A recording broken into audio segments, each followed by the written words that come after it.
Aga ngarep ngopo? Sik, Mar. Tenang, Mar. Iya ana kata-katane Durna sing marai atiku merkitik. Merkitik piye? Durna mau arep meksa karo kowe ning negara Ngastina ora masalah. Kowe pribadi urusanmu wong loro. Ora ana sambung rapete karo anak-anak.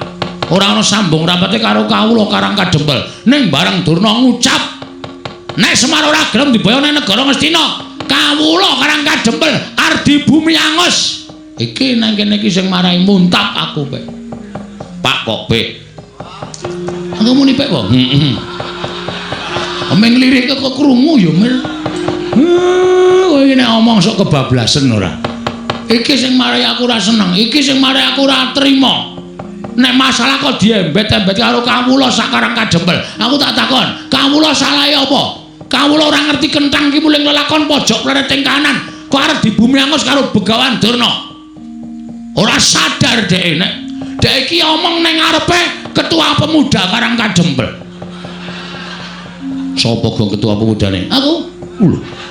Kowe to saiki? Aku saplai menang voli. Wah.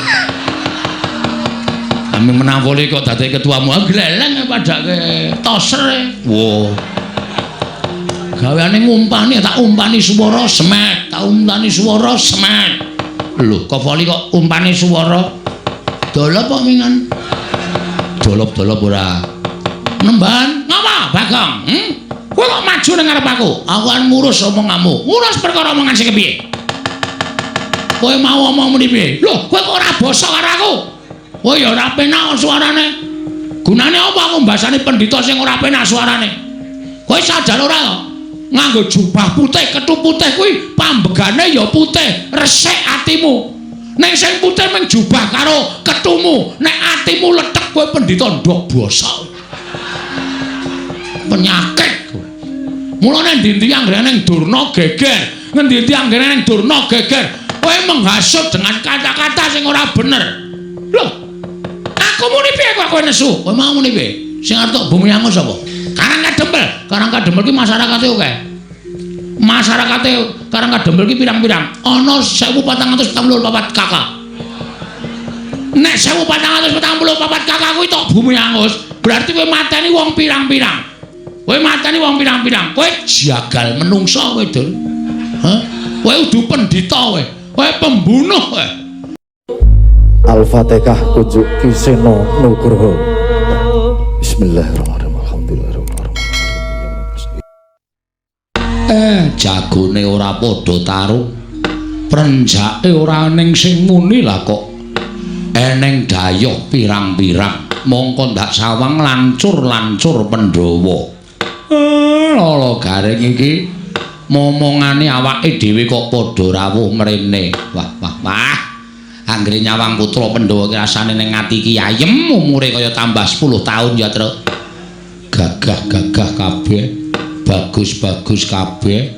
Monggo ya atine apik kabeh, tur dadi daya. Wah, jan aku nek kon ngomong piye kaya niki rasane ora dibayar kowe gelem ya, Gong. Ya ora, nek ya tetep dibayar. Iki komersil banget kok kowe. Saiki sawangane lho. Nyawang Ndara Wisanggeni atine seneng, Nyawang Ndara Antasena rasane ya marem, Nyawang Ndara Gatotkaca luwe-luwe. Oh, Nyawang Ndara Antarja, Ndara Abimanyu nang rismune lenggah, mari kelu ngono kae baguse ora jamak-jamak. Ayo do tiru aku. Waduh. Terutama Abimanyu. Ya Abimanyu karo kowe sambung rapete apa? Aku ora ngerti. Biyen ndek jaman lahir sapa sing ngethok pusere? Sapa? Ndara Werkudara. Lah ya hubungane karo kowe sing gendong pertama kali aku. Weh ya to. Jaman semono kae mulane ya meh mirip aku. Sing mirip ya apane? Ambegane. Ambegane ya beda. Mungkin nek ambegan nek turu kaya tong setan kok. Turu kok tok cak. Ayo jenenge wong iso mangan jengake sawernaing swara ora iso nek ora ana aku. Ha iya. Ngorok ki umume meng grok ngono kok. Kowe iso swara banyu, swara wong kentrongan, swara apa-apa kok mlebu. Ayo rekamane apik kok. Nganti aku nek turu jejer kowe iki bingung lho. Iki apa iki? bret. Culing. Masa nganggo culing-culing bareng. Kandhani kok. Ha iso tak rekamke ye. Ha iya. Ngono. Do meneng sik. Malah ngrembug wong ngorok. Ndara wisanggene wilujeng Den. Kakek Semar slamet tekaku kakek. Aku ngaturke bektiku katur ya kakek. Nggih kula tampi dawa sami-sami Ndara Antasena wilujeng Den. Ya kek slamet tekaku. Aku ngaturke bektiku katur ya kek. Kula tampi Ndara Gatotkaca wilujeng. Ya Siwa Badrana ya slamet tekaku. Aku ngaturke bektiku katur Siwa Semar. Kula tampi Ndara Antarja wilujeng. Ya Siwa Semar. Slamet tekaku aku ngaturke bektiku katur Siwa Nayantaka. Nggih, Ndara Abimanyu wilujeng. Ya Siwa Nayantaka slamet tekaku. Aku ngaturke sembahku katur Siwa Semar. Mbok ampun aneh-aneh. Ora niki ming batur kok disembah. Niku malah mengke kula ndak kuwalat. Ning kula tampa dawah sami-sami dipun sekecaken anggenipun sami lenggah. Wah. Ndara wisanggene bekti kula kunjung nggih Den. Nala garing tak tampa. Tiba padha-padha nala garing. Nggih, Ndara Antasena bekti kula ya ring tak tampa. Matamu ora mari-mari. Waduh. Bar dialem matak-matake wong tuwa. Niki mboten iso mari ya kira kaya ngene iki. Ya syukur, muga-muga tak dongak-dongake ndang bener. Nggih, matur sembah nuwun. Tak ketang rada lara atiku. Dipun sekecaken? Ya, wis ora kurang kepenak. Ndara Gatotkaca bekti kula nggih, Den. Ya, garing tak tampa. Ndara Antarja bekti kula, ya garing tak tampa. Ndara Abimanyu bekti kula nggih, Den. Ya nala garing tak tampa. Ndara wisanggene bekti kula, ya Petruk tak tampa. Ndara Antasena bekti kula nggih, Den. Ya terus tak tampa. Ndara Gatotkaca, ya Petruk. Ndara Antarja, ya Petruk. Ndara Abimanyu, ya Petruk tak tampa. Ayo, Gong. Ndara wisanggene Ndara Antasena, Ndara Gatotkaca, Ndara Antarja, Ndara Abimanyu bekti kula kanca. Kowe kok njur kabeh disaruk wae. Kesuwen e. Ming bageke kok suwene ra jamak-jamak. Wong edan Bagong ya tak tampa tiba padha-padha. Wong kentir Bagong ya tak tampa tiba padha-padha. Wong edan Bagong tak tampa. Wong pekok Bagong tak tampa. Wong bagus Bagong tak tampa. Nah, kae ngisor dhewe kae nyenengke kae. Dibekteni suarane do ora penak. Lho, suaraku ora penak piye Bagong? Apa ya ora usah nganggo edan, ora nganggo pekok. Waras e kula iki. Ning saora-orane kowe iki wis dicap karo para kawula. Dicap. Disestempel. Terus kula niku gaweane teng kelurahan lho. Gaweanmu apa? Nyetempeli. Layang-layang niku lho. Lah iya, disestempel nek kula niku mboten edan. Iya njaluk ngapura. Ndara Antasena ya ora penak omongane. Ya njaluk ngapura, Gong. Ya ming kowe iki pancen ya rada ndugal kewarisan kaya aku. Waduh, rungu ra, Truk? Ha iya. Padha Ndara Antasena. Heeh. Ya ming aku bagus kowe elek. Atos meneh. Rumasaku ora penak to iki. Ya tak tampa wong kowe ya elek tenan kok. Wonten wigaten napa Ndara rawuh mriki? Aku ora butuh karo kowe, butuh karo bapakmu. Angge monggo kula ming anu kok. Ming nakoni kok. Enten apa, Den? Kakek, wonten dawuh. Setemene nggonku ngirit marang para putra mau, sayekti njumbah kelawan impenku, Kek. Sampeyan ngimpi napa? Ana ing dina syukur kasing kepungkur aku ngimpi. Mongko wektune kuwi puspa tajem utawa kadara dasih ketitik. Sawise nggonku rampung nggone nglakoni nendra wis gagat bangun rahina. Ateges impen kuwi bakal kasunyatan. Ora nyono-nyono Kakek Semar kuwi kaya mangku Sang Hyang Candra. Soroting Sang Hyang Rembulan nalika semono nganti tekan pasuryaning Kakek Semar dadi mencara mawa cahya sapa ing caketan tumuli entuk soroting saka Kakekne Semar. Kaya entuk daya kekuatan ingkang linuwih. Tumuli aku matur marang Kakangku Antasena, Kakang Garwaca lan Kakang Antarja, bodene Kakang Abimanyu ndak kanthi sowan mrene ingkang wigati yen pancen kakekne Semar kuwi bakal duwe sedya, duwe gegayuhan, marata aku kandhanono, aku paring ana dawuh. Merga kanthi cara mengkono aku bakal sak biyantu marang kakekne Semar. Bot repoting kakekne Semar, aku yang bakal bantu marang panjenenganing kakekno Yantaka. Piye iki? Bloko wae, Pak. Pun, bapak niku sedyane bapak sing mangendikae kali kula diblakake ndoro-ndoro niki. Sinten ngertos ndoro-ndoro niku kersa mbiyantu bloko mawon, Pak. Mboten apa-apa, mboten ajeng duka niki anak-anak niku do ngerti kok niki pinter-pinter kok. Kula niki mung prihatin karo kahanan negara Ngamarta. Sampeyan mbok menawa ya prisa. Wong sampeyan iku dadi nom-nomaning negara Ngamarta. Ngamarta niki sakniki akeh wong sing padha regejegan. Ngamarta katone wis ora tentrem, morale kawula Ngamarta wis rusak. Ilang tabeting rasa kamanungsan wekasan nek nganti rusak ing para kawula menika mangke ngembet dhateng negari Ngamarta. Tan wurunga Ngamarta badhe rubuh. Nek Ngamarta rubuh kula sing didukani dening para dewa sebab kula menika minangka dados pamong. Mula kula kepengin bangun kayangan. Lho. Bangun kayangan piye? Bangun kayangan piye, Nggih? Bangun kayangan mboten bangun wujuding papan ingkang magrong-magrong kados kayuwangan mboten. Ning bangun morale para kawula, mujudake negara ingkang adil, makmur, warata, tias bagya mulya, mujudake praja ingkang ayem tentrem, tunggal rasa cipta lan karsa sarta karyane. Sami-sami pitados dhateng pernataning hukum negara Ngamarta, wekasan gesanging para kawula sami majinamatan daya dinayan, tetunggalan manunggal, sayuk rukun hangangkat derajating praja Ngamarta den jagat Dewa Bathara. Ya jagat Mahestungkara. Yen to pancen kaya mengkono gegayuhaning kakekne Semar kuwi becik, ya ngono to Kakang Antasena. Heeh.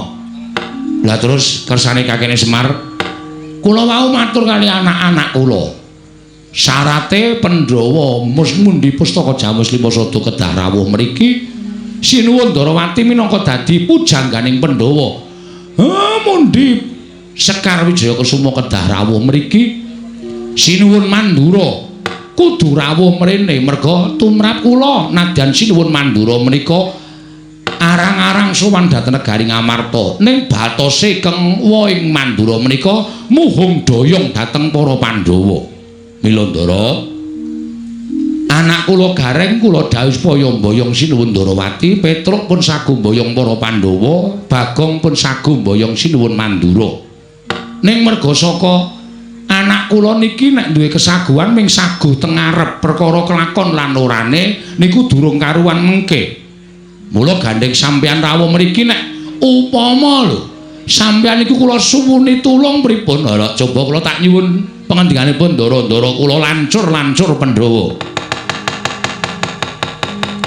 Kagat risang kapirangu ranggul kinempit kembit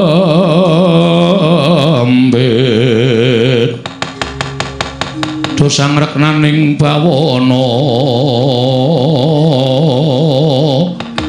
ing yen pancen temagaku digunakake dening kakekne Semar aku ora bakal wegah. Aku mengko karo Kakang Antasena bakal sowan Kanjeng Ndarawati nyuwun ngambil Sekar Wijaya Kusuma sinartan mboyong Kanjeng Ndarawati. Sampeyan kalih Ndara Antasena iya kek. Nek mengke sinuwun Ndarawati mboten purun kuwi ana purba wasisaku sing baku kowe kelakon kerawan nata Ndarawati apa dene kelakon mboyong Sekar Wijaya Kusuma. Nggih matur nuwun. Siwa Semar nadyan aku bakal budal menawa negara Ngamarta matur Kanjeng Puntadewa mboyong marang para Pandhawa sinartanmu di pustaka Jamus Limasada. Aku karo adhiku Abimanyu yang bakal sowan ana ing negara Ngamarta. Wah, matur nuwun, matur nuwun. Aku ingkang bakal sowan menyang negara Mandura. Mengko aku matur bakal mboyong senjata negara lan alugara. Sartane Kanjeng Prabu tak aturi rawuh ning Karang Kadempel. Ora usah kuwatir yen ana muga-mugane Kanjeng Mandura, aku ingkang tanggung jawab. Matur nuwun. Wis kowe do nang omah wae. Kowe tak ganti gaweanmu. Iki engko arep ana duwe gawe gedhe. Nala gareng kowe mlathoki kayu. Petruk kowe ngangsu. Bagong kowe nguruk jeglongan kidul ngomah 10 meter kae duruk kabeh. Edan tenan Semar kaya komunis. Kejem kowe. Munake aku sapenake aku kok gaweane abot wis to tindakno. Nggih pangestaken dawuh. Matur nuwun Den, dene sampeyan pun kersa mbantu kalih kula. Banjur pangkatku besok apa? Kakek Nayantaka. Kula nderek karo sampeyan. Sakniki ya apik, sesuk golek wanci sing prayoga ya apik. Mergo nggenku lajeng bangun kayangan iki ora kesusu kok, Den. Ngenteni wektu dina ingkang prayoga, Ndara. Rikat lampahing rata tanpa ndara. Prating sukuning argeram kang tumingal.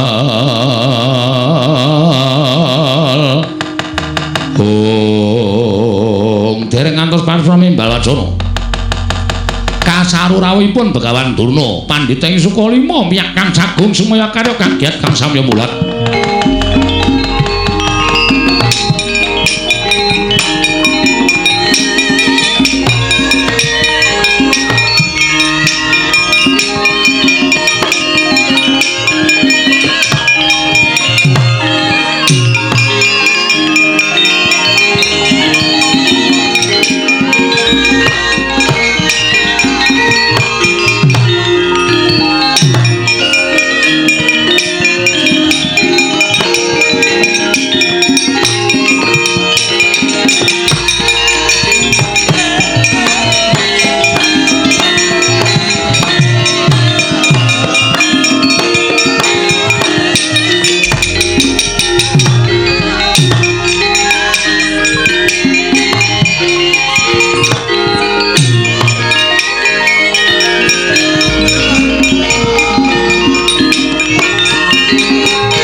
Tak kira sapa lah. Iki kok ora pangling. Penemban Durna sing ngrawuh eneng Karang Kadempel. Nala Gareng. Lah kok iki ting jerdul piyayi-piyayi. Waduh. Iki kok malah Penemban Durna ya sowan mrene, Truk. Weh, lah kok malah aneh to iki. Iki Penemban Durna kok sowan mrene, Gong. Wis kok klebon penyakit. Penyakit apa? Wis penyakit werna-werna nek kuwi pokoke. Kok iso ngono? Wah. Ketekan putra-putra Pendhawa mau rasane ki anyep-anyes kaya nganggo AC. Bareng ketekan piyai siji kok sumuke pol ya, Tru. Panas suasanane, panas. Ayo ati iki nggawa suasana.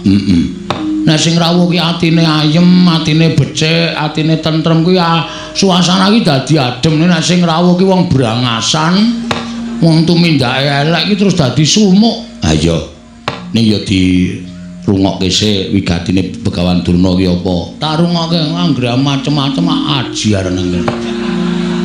Iki pendhita lho, Gong. Ora urusan.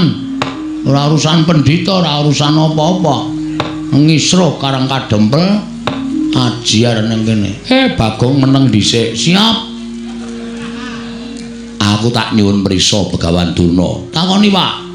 Nek apik sediane diluluske. Nek kira-kira arep gawe kisruh, arep gawe rame, arep nyebar hok. Hok apa? Kire. Kuwi hok iki kabar tidak benar itu hok. Oh. Penemban wilujeng. Iya Semar. Slamet tekaku ning Sambikala. Arep aku tekan ning papan kene ana swara sing ora kepenak. Ning ora tak anggap ya Ben. Penemune wong kuwi dhewe-dhewe tumrap Begawan Durna. Ana sing penemune wong Durna kuwi apik, Durna kuwi becik, kuwi ya akeh. Ning ana sing duwe penemu Durna kuwi ala, kuwi ya monggo. Monggo angkene biji. Kula nyuwun pangapunten anak kula. Ora apa-apa. Wilujeng rawuhipun slamet tekaku. Penemban bekti kula kunjuk. Nala gareng tak tampa pangestuku tampanana. Nggih. Bekti kula kunjuk penemban. Petro tak tampa pangestuku tampanana ya Petro? Nggih. Ana kok. Wis krungu Dek. Sing ora nampa ya njajal tata kramane. Penemban kula ngaturaken bekti kula kunjuk. Penemban Durna bekti kula kunjuk. Agong wonten dawuh. Kowe tak takoni kowe wangsulan ya? Nggih. Kowe ki nek ora sudon karo aku ngapa to? Kowe ki nek ora ndek panyokro elek, bareng kok bawa elek karo aku. Kowe ki ngapa? Aku tekan ndi iki wis tak loke sing elek. Aku tekan ndi wis tak anggap penyakit kuwi. Janjane aku ki apa to? Tak takon karo kowe. Lho, sampean niku kok malah takon kali kula. Sampean niku sebagai napa? Sampeyan niku teng pendhita to. Pendhita kok tau nek penyakit. Ha apa ora? Ora ya wis. Rasa digawe sepaneng. Mosok pendhita kok penyakit. Ya, Tru. Kula ya mung sak omong-omong kula kok. Nek suaramu ki nyocok ning ati. Ayo ndo, aja nganti kecocok. Engko ki ngeyel kok Gong pancen. Bekti kula kunjuk, nek wonten lepate nyuwun pangapunten. Tak tampa pangestuku tampanana. Tak tampa sakarmu ora sakarmu. Ora penak. Ya wis ora tak tampa. Mangke kiriku men totoli pitik. Pangestu kok totoli pitik ora. Iki ngene ya Semar. Nggih, pripun? Aku prapta ning Karang Kadempel. Saya ki diutus dening anak Prabu Duryudana. Sampeyan diutusi nuwun Ngastina. Wigatosipun dadi wruhanamu Semar. Yen to kana negara Ngastina saiki lagi nungsang kuyang gudel bingung numbuk bentus para kawulane. Mergo wis ana sesasi iki negara Ngastina kuwi kaya ketaman begebluk. Akeh para kawula ingkang esuk lara sore ketiwasan, sore lara esuk nandhang kapralaya. Mongko wis madal saling usada. Wis ora kurang-kurang nak Prabu Duryudana nggone ngrawake para Brahmana winasih sewa sugata menyang para nimpuna supaya nambah rengganing praja panandhening katindakake gagar wigar tenantuk karya. Nalika semana tumuli dawuh kalawan aku supaya aku mahasing asamun, mahasing asepi tapa brata semedi maladihening nyuwun palimarmaning para dewa. Jroning aku tapa aku entuk sasmita ing dumeling ana ing Karna. Sasmitaning dewa ingkang tak tampa negara Ngastina bisa waluya nirmala temajati jati temamulya. Yen ta ora keteng mung sedhela tinenggan dening Semar Badranaya. Mula Semar tumuli aku diutus dening anak Prabu Duryudana supaya sowan ning Karang Kadempel ing wigati mboyong marang kowe. Ayo tak kanthi kowe sowan ning negara Ngastina ora keteng mung sedina rong dina. Kowe mapan ning negara Ngastina mengko yen ta pagebluk mau wis sirep tumuli kowe bali ning Karang Kadempel. Wadene kowe krasa kepenak nggone mapan negara Ngastina. Kowe moh bali marang Karang Kadempel. Ora apa-apa, Semar, ora apa-apa. Malah kepasang Yogya katujuh ngenu. Dene kowe gelem mapan ning negara Ngastina. Kowe njaluk apa bakal keturutan. Kowe njaluk pangkat apa bakal kasembadan Semar. Nggih. Mula dina iki setemene aku ora kok sowani jen. Kurawa wis padha mlumpuk nedya mboyong marang kowe. Wis diyasake tandu. Saka ing Karang Kadempel tekan negara Ngastina kowe ora bakal dijak mlaku, nanging bakal ditandu, dianggep wong sing wigati, wong sing bakal gawe padang negara Ngastina. Ayo, dina iki mangkat Semar. Mengko umpama kowe wis iso gawe padang negara Ngastina, balimu kowe bakal disangoni 7 gerobak Mas Pices Raja Brana. Kuwi nek nggo mbangun omah kowe iso tingkat 400. Apa ora moncer kowe? Kowe tekan Karang Kadempel tumuli lemah kiwa tengene tok tuku kabeh, tok deki pendopo. Ora kok kaya omahmu saiki iki aku kok ngenes banget to Semar. Saplae kowe melu para Pandhawa iki kok rumangsaku Pandhawa ora gatekke karo uripmu coba. Ya bener omahmu pendopo. Ning kok payone kok ana gendeng, ana seng, ana plastik. Iki pendopo model apa aku tak takon karo kowe. Monggo nalika semono aku sowan mrene iki udakara wis 5 taun kepungkur. Lincakmu ya ora ganti-ganti. Lincak kok campur karo telek pitik. Kowe kuwi abdining Pandhawa. Lah kok uripmu ora mingsra babar blas. Mbok ya golek kamuktening lair to Semar. Golek derajat, golek pangkat, golek brana picis. Golek bondo donya dienggo nyukupi marang uripmu ning alam padang. Nek kowe gelem sowan ana negara Ngastina, iki bakal malik grembyang amung diutung 3 kedheping paningal. Kowe sowan negara Ngastina 2 dina 3 dina, bali dikanteni 7 gerobak mas picis raja brana, mutiara inten jamrut hergeni.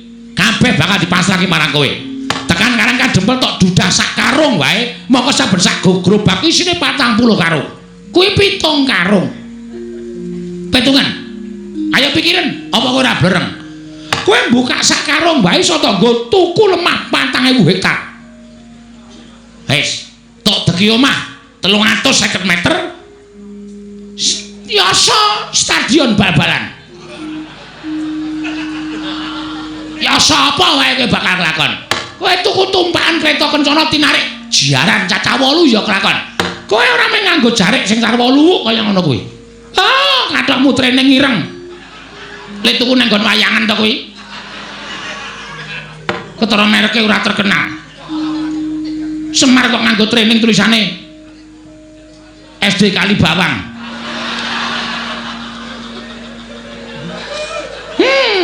Cetane training le ngenehi kowe dum-duman. Sarungmu ya mung sarung luwuk kaya ngono. Kowe suweng ya mung suweng lombok abang ora ganti-ganti. Kowe sesuk nek wis saka negara Ngastina nganggo suweng sing gedene sak kurungan jago, dumadi saka inten ya iso nganti kewer-kewer kupingmu. Kowe nganggo sarung prada emas ya kelakon. Untumu sing siji kuwi ditretes inten. Dadi nek guyu mak klop-klop ngono. Apa ora glelek? Ora mung kowe sing sugih, nala gareng Petruk Bagong gawekno omah kabeh. Ora kelong bandamu tak kandhani. Nek isih kurang nyuwuna marang anak Prabu Duryudana, mesti maringi karo kowe, ora bakal wegah. Wong urip ki mboten anu lho Pak. Mboten napa jenenge iki ngawula bondo donya. Arep kokean bondo donya nek atine ra tentrem ya terus heeh. Nek cara aku mbok wis Pak urip ngenten iki malah kepenak. Ya, Gong. Ya ora ana ya penak sugih. Maksude piye to kuwi? Gelem mar. Lho. Ana aku njaluk 2 karung. Tanggone nutup utangku. Terus tanggo yasa omah. Ora apa-apa mung sedeloke kok. Kowe tekan negara Ngastina kok diobongi menyan. Terus kok nek negara Ngastina wis padang mulai nggawa 7 gerobak. Wah, gleleng, Man. Wis yasa pendopo. Karo yasa sarean sisan nggo kowe. Kuwi rak kurang ajar to. Bapane kaya engko nek wong melarat terus dadi sugih iki nyok kaget lho, Tru. Serangan jantung. Ayo, Semar buka sak karung biak isine mas inten terus nyekeli dadane. Mati. Terus karunge ditumbang 3. 7 karung. Ada gareng sekarung, kowe sekarung, aku 5 karung. Kowe iki senengane kok arep-arep menang terus ora. Kowe manut ta ya Semar? Wis kowe mangkat to dina iki. Nek wadene kowe iki ora gelem mangkat, kowe ora gelem sebudal ana ing negara Ngastina. Aku diparingi Purbawasesa. Diparingi Purbawasesa dening anak Prabu Duryudana. Dadi aku ning dutu duta kongkonan ning duta ngrampungi karya. Kowe kudu nglakon sowan negara Ngastina. Tinimbangane kawula Ngastina entek mergo ketaman pegebluk. Aku bali marang Praja Ngastina ora gandeng karo tanganmu, ora iso nyowanke karo kowe. Wanter ngendikane anak Prabu Duryudana. Begawan Dura bakal dicopot kelenggane. Yen perlu bakal dikethok gulune dening anak Prabu Duryudana. Mula sowanmu iki mau nyelametke uripku ya Semar, kejaba nyelametke uripku, kowe manut karo aku. Ewadene kowe ora manut karo Begawan Duna. Takani ning Ngastina kowe ora gelem, tinimbangane aku mengko mati dipejahi dening anak Prabu Duryudana. Oh, kawula kowe ting tak ruda paripeksa. Kowe sing tak jiat. Nganggo cara kepiye wae kowe kudu tekan negara Ngastina. Bangga, najan kowe mlayu tekan ngendi paman. Kowe bakal tak oyak, tak kanthi menyang negara Ngastina. Yen kowe ora gelem, sing tak katutke dosamu kawula sakarang kadempel tak bumi angus dina iki Semar.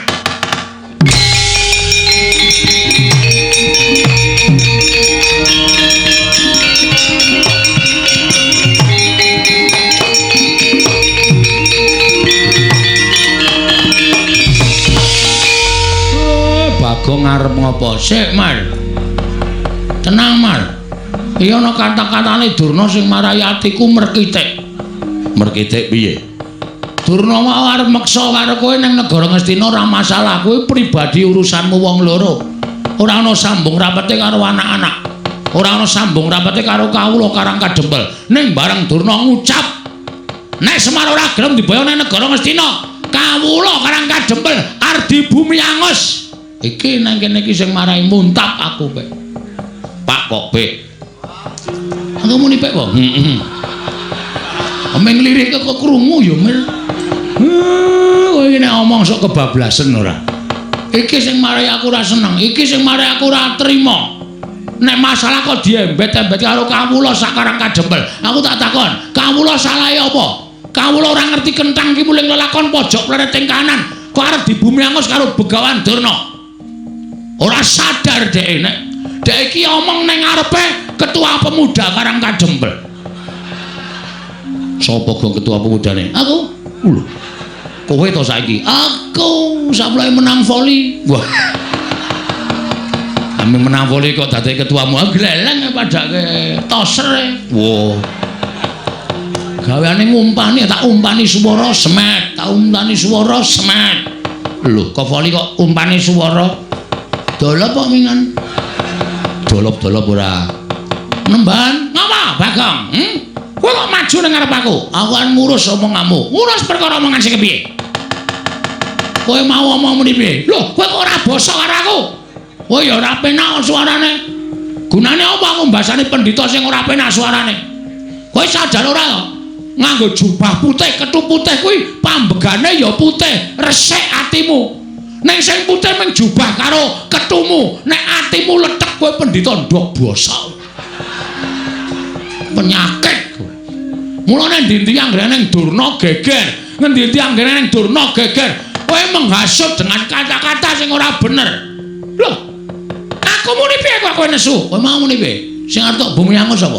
Karang Kadempel. Karang Kadempel ki masyarakate akeh. Masyarakate Karang Kadempel ki pirang-pirang? Ana 1444 kakak. Nek 1444 kakak kuwi tok bumi angus, berarti kowe mateni wong pirang-pirang.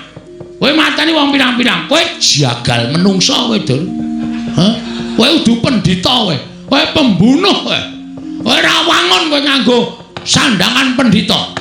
Nek arep boyong Semar, aja nyangkut-nyangkut karo masyarakat Karang Kadempel.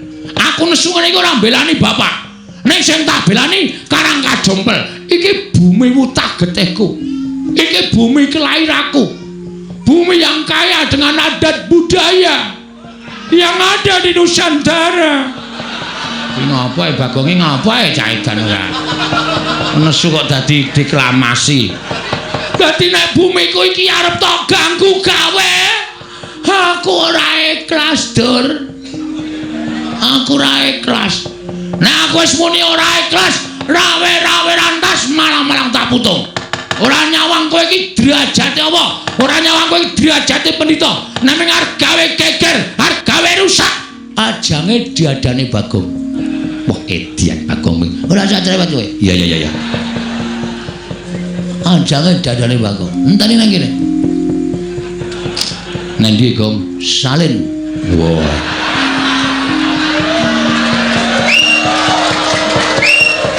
Nek wis aku nganggo kathok training sabukan tampar kawat putih ngene iki pakaian tak nggo ngajar wong ta. Mulane aku nyandang kaya ngene aku ora wedi sapa-sapa, Dur. Ngejak pirang dina kowe.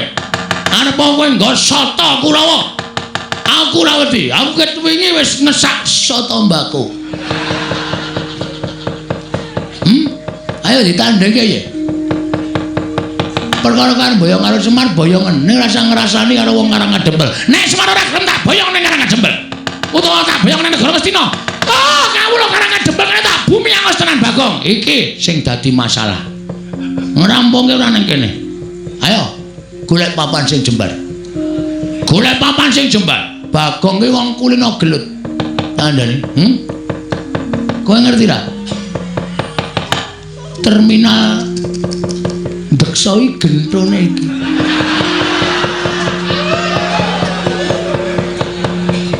Aku nena wis insap.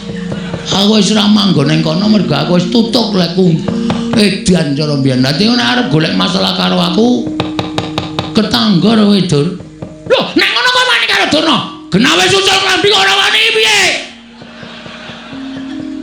Wis nganggo training kaya ngene kok. Iki nek nggo nendang iki ora bakal suwek. Hah? Wong wis suwek ket wingi kok. Heeh. Ha iya ngono kok. Wah, iso mlebu tangan. Mula aku nek kukur-kukur kok penake ra jamak-jamak. Anggere turu tak kukur kaya kejar-kejar. Dapure ora. Hah? Mula ana bedhekan bakso apa sing paling enak? Ya kuwi bakso dikukur esuk-esuk. Tak printeng dasmu lho, Gong, kowe iki omongane ra. Nendi pampanane terkati Bagong pepalange Bengawan Durna. Ora minggal ayo metu coba. Ayo tak toce Bengawan Durna.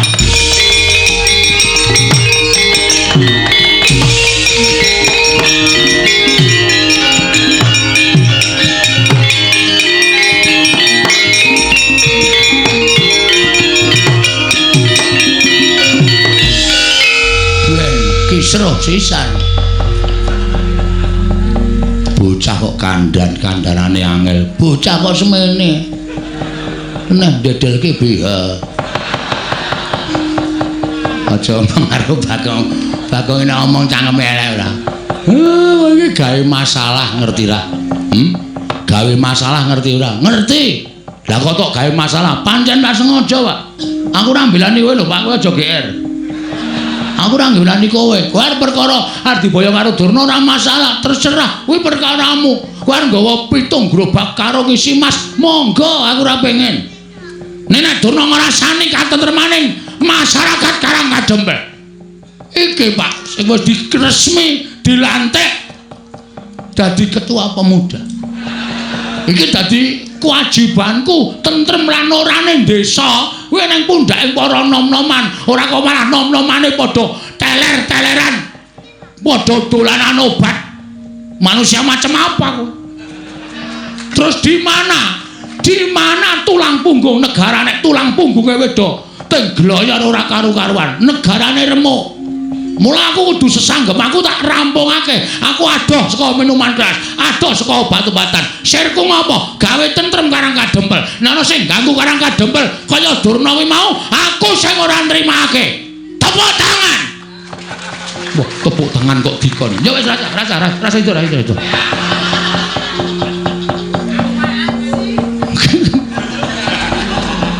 Dek, bocah kok senengane gawe heboh lho. Heboh nek ra heboh nek ra dadi senengi. Aku dadi kangeni mayang sewengi ra metu Bagonge ditakokke. Ayo. Ngerol. Ha wis kono nek nandangi Durna nek ditandangi. Lho. Aja sik ngiwangi sapa? Lah wong sing nantang kowe kok njaluk diwangi. Truk. Ngiwangi ora kowe? Aku ora ndek masalah apa-apa. Aku ono dirampungke dhewe. Aku le ngoyo perang Rukurawa ming nglabuhi lambimu mbok yo men. Reng kowe ora ngewangi aku apa? Lho, ngapa aku ora ndek masalah apa-apa kok? Ya wis, oke. Kowe ngono saiki karo aku. Ora masalah. Dikira aku terus ming semendhe karo kekuatanmu apa, Truk? Dumeku anake Semar sing dhuwur dhewe, sing jangkae amba dhewe, sing kekuatane gedhe dhewe. Kowe tak suwuni tulung nyingkirke memala Karangkadempele wangsulamu kaya ngono. Oke. Tak titani omonganmu esuk sore iki. Asli aku tak titani. Wah, golek kowe njaluk tulung, Gong. Iki, Gong. Preke mingan. Wis ora sambung kowe aku. Gus, apa? Sampeyan sayang mboten kali kula. Lho, kowe iki adiku, Bagong. Monggo kowe abdi sing paling nyenengke. Ngamarta ki nek ora ana kowe ming ana Gareng karo Petruk karo bapakmu ki ora gayeng. Ning nek ana kowe dadi gayenge ora jamak-jamak. Ngamarta dadi kaya kebak kabagian. Betul. Terus mengenai hal seperti ini, sing endi? Durna niki wau lho, pun kula tantange. Sing nantang Durna sapa kula? Sampeyan prisa to? Iya, aku ngerti. Lah terus Napa sampeyan mboten ngewangi kula? lho, Bagong, kowe arep gelut karo Durna to? Nggih, aja kuwatir. Aku sing ngrampungi. Kok njur ngambung barang. Saking seneng kowe. Darata Sena. Apa? Kowe sampeyan sayang kula mboten? Ora, Mbok sayang. Yo, lah piye kon ngajar Kurawa? Wis kowe lungguh sing kepenak. Engko Kurawa tak jotosane. Asik. Ndara Gatotkaca. Piye Bagong? Kula dipotoli sirahe. Yo, aja kuwatir potolane. Wong sik drat-dratan langsung dicabut ae. Yo. Ben rusak ora iso didandani. Yo. Ndara Antarja. Apa Bagong? Kula disemburi kabeh. Yo semburane. Ben do mlonyo awake men do mundur saka areng kadempel. Yo. Engko nek Durna mangkano maju perang krubut wong pirang-pirang. Yo, aja kuwatir. Ndara Bimanyu. Apa Bagong?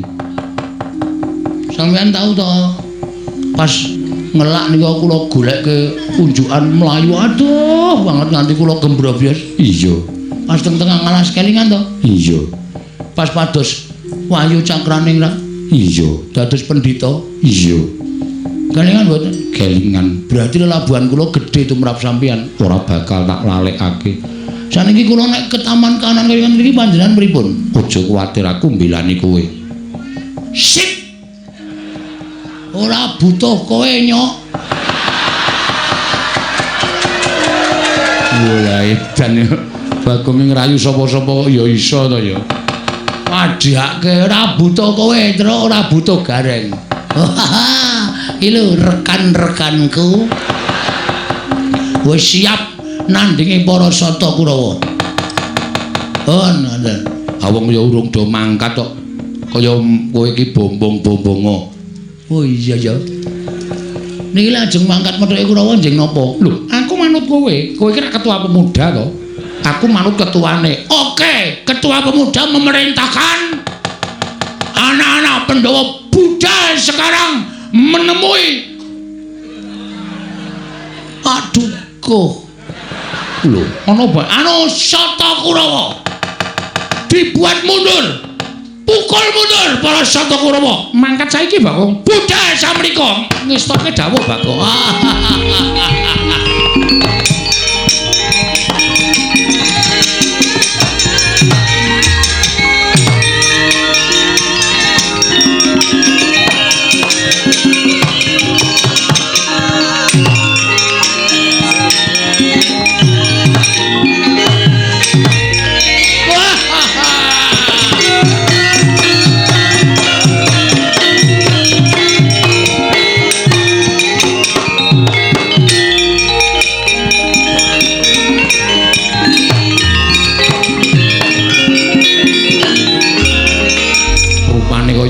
Kene kok ndeleng ra. Piye, do percaya ora karan? Ketua pemuda sing ngesahke Nalendra Ngamarta do wedi karo aku. Buddha saiki sendika, Bagong. Aku nek ora dipercaya karo telek-telek iki ora masalah. Ora apa-apa kowe do ora percaya karo aku. Ning sing penting aku dipercaya karo ndara-ndara putra-putra Pandhawa. Ning kowe ya aja meneng bae Bagong, kowe mbantu. Siap. Mbantu aku nek anu apa jenenge jagoku kaya ngono kae wis kumandel mesti menang kok. Ayo. Aku tak mlebu ning ngomah tak ketemu karo mbokmu. Si Mbok Kanastren, Pak? Heeh. Pak. Kowe kok iso entuk si Mbok Kanastren, moko si Mbok Kanastren iki widodari lho, Pak. Kok iso entuk? Tok sebe. Ora. Tok guna-guna mesti aku elek. Elek kae mbokmu tresno karo aku. Ngene wae, Pak, si Mbok tapeke. Us. Bocah nekat. Si Mbok barang kok dijaluk ora. Ayo kowe ora ngerti kok. Simbok Kanastren iki widodari reng. Wah, Semar iki gleleng. Mulane gedheke Semar tak bolongi. Awan delok polahe Semar. Anggere tak bolong tutupi kertas semen. Tak bolong meneh tutupi kertas semen. Tak uncek ra kena tutupi triplek keparatan. Bocah kok kurang ajar. Wong arep delok kok njaba padang banget. Wong arep nginjen kok bolongane disenteri. Wis ning jero rak ya krasa kok ana clorot-clorot. Ha goblokmu ora. Karena aku bar golek kodoke. Sentre ra ning bathuk. Ayo nang ngene iki malah sentre mlebu jero. Tau dipasangi dom lu Semar. Ha to, Mar? Ben keculek matane ora. Dan untung ra nyoblos. Ungu nekno ladrang. Ladrang Wayu, aja. Asmara ndana? Ora. Apa, Pak? Oh, Santi Mulya. Walah. Cemlong cemong sarung jagung kuwi. Sarung jagung. Oh ya Santi Mulya mangga. Kanca-kanca pengrawit saking Karang Kadempel Bapak ajeng ketemu kalih Simbok Kanastren. Dipun iringi Santi Mulya. Monggo dados. La ilaha. Tak plathok ndiasmu. Kurang ajar ora. Menenge ya Gong ya. Ayo monggo aja.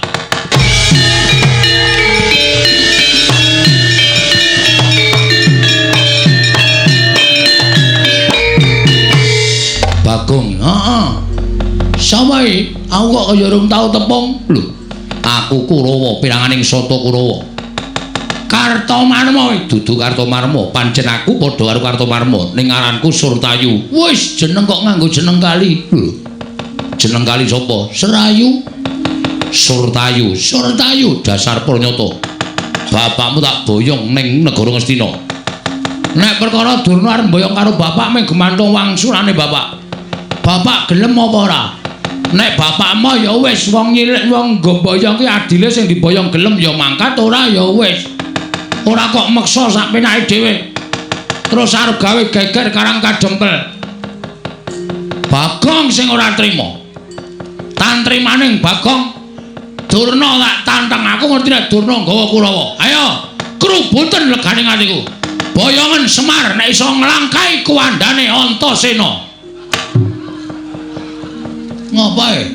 Aku sing tok ajoke. Ha sampean iki ajeng ngewangi kula mboten? Ngewangi kowe. Amin ditantangke kok nesu. Lha niku wong tuwa dikeplak. Salah kok omongane ting clemong sak penake dhewe. Pun pokoke sampean siap. Begitu niki wani sikat. Yo. Karo ketua pemuda ora kena ngayel. Iya, iya. Nyepelekke ora. Iki jagomu. Lho, Antasena. Heeh, Pakde. Aku sing ngewangi Siwa Badranaya ya kakekne Semar. Nek Pakde Surtayu ora gelem mundur sak Kurawanu aja takon dosa aku sing ngarep mundurke Kurawa. Mulane Bagong gembilo sirahe gleleng pacake. Jebul didombani karo Antasena. Pancen bener, nek ora ana iki apa wani aku. Aku wonge jujur kok. Gandeng ana para putra Pandhawa mula lambeku sak penake dhewe ning jeplak. Mergo aku dikewang karo anak-anak Pandhawa. Ayo. Sirnana Ndara Antasena boyongan Semar. Nadyan kowe diwangi anak-anak Pandhawa sepira kekuatane anak Pandhawa. Apa kira-kira iso ngalahke para Sata Kurawa sing dadi nyatane minggir jajale Antasena. Siap Den, siap Gong. Maju. Yo. Aku mundur.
Gatotkaca Siwa Kartomarma.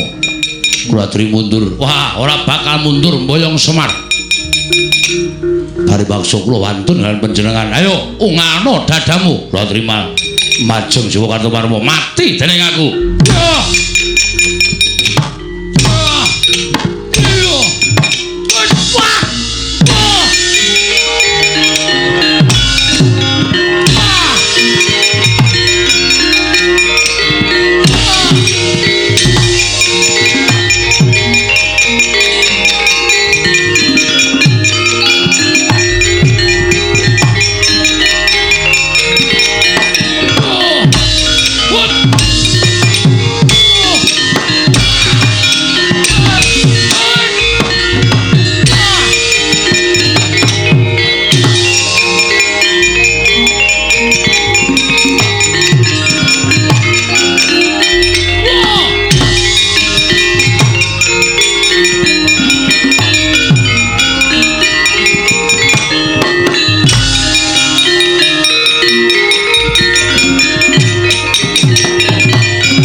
Kok sing maju kok mung anak-anak Pandhawa tok.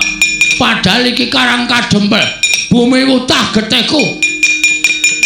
Ora pangling iki, Satama. Edian ora basa karo piyayi. Basa apa? Amun basani kowe ya. Dhuwur aku derajate karo kowe. Lho, kowe batur. Aja disawang lair, Mas. Kowe ketoke piyayi ning nuwun sewu. Metu saka weteng apa kowe? Hah? Wong tuaku pendhita. Bapakku pendhita, ibuku widodari. Widodari ning keleke papat. Lho, keleke papat piye? Kowe ora ngerti critane kok. Kowe iki anak jaran mo. Wis. Ora watun iso ngucap. Kowe aja ngino karo Satama. Ayo, neng kene sapa kowe apa aku sing kudu tekaning pati? Piye? Kaya apa aku sing kudu tekaning pati? Lena Pangendhamu tak pecah siramu. Lena Pangendhamu tak suguhi ramban. Tanahe dedak mesti doko. Ha ta? Kuwi pangananmu to? Ora. Kalonjana wis kene ijo-ijo. Wis. Ijo-ijo dengkul mlocot iki. Mati dene aku pangka tak ayani. Yo.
Sampean modar tenan.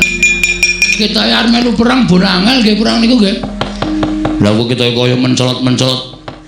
Karang kula niku mung guru senam e. Dadi sane mung mencolot-mencolot nek kon ngantem ora iso blas. Pengen iso perang, pengen iso perang. Pengen. Ngamuka tak bantu. Serius? Yo. Yo ora mung omong kosong lho, ora. Tak bantu. Carane aku mancing ning awakmu. Tenane? Tenan. Metu ngendi? Metu cangkem? Ora sedeng. Napa niki? Niki ciut ning sok amba barang. Dengkulmu mlocot ora. Ngampet ambegan. Manjine awak mau. Nggih.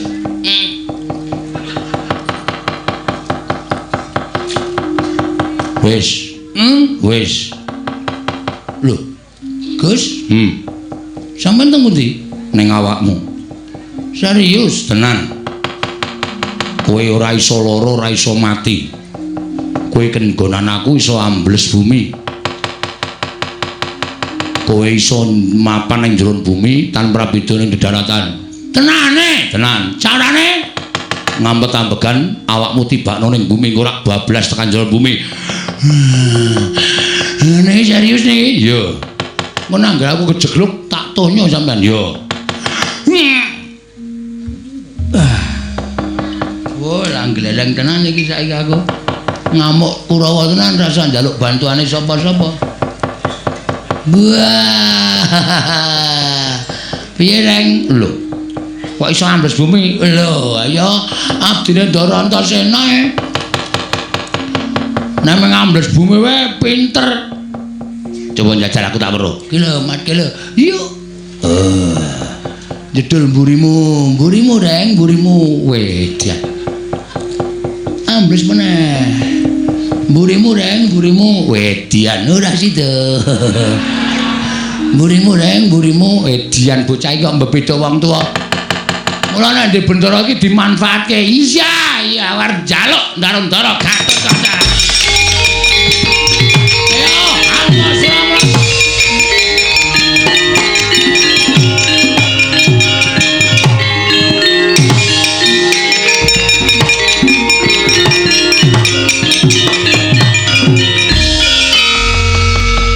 Garing nggih. Ngopo mrene? Bagong pamer Ndara. Kula wiwirangan. Pamer apa? Dinclupi Ndara Antasena terus titik-titik ambles bumi, titik-titik ambles bumi. Tela kula dintekke kabeh. Telone sapa? Tela pekarangan kula do ambruk. Jupuki Bagong saka njeron bumi. Bagong iso ambles bumi. Dinjingi Ndara Antasena, mbok kula dinjingi ta Den, mari iso mabur. Pengen aku mancing ning awakmu? Nggih. Ngampet-ambekan. Aduh. Malah ngentut kula. Pun kipun. Kowe tak nggoni awakmu kowe iso ngambah Dirgantara. Sapa-sapa iso tak sambri. Oke, kempun.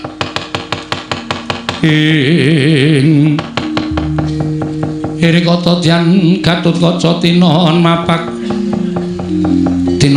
Karakasuta. Mpun Den, wis. Kul mancing teng awak. Wis. Carane mabur sikile gedruke ping 3. Kowe bakal ngambah Dirgantara. Biar kowe wer. Ketok tak potol ndasmu kowe. Wajake wis sing rumasane sing iso ampuh ki mung kowe tok.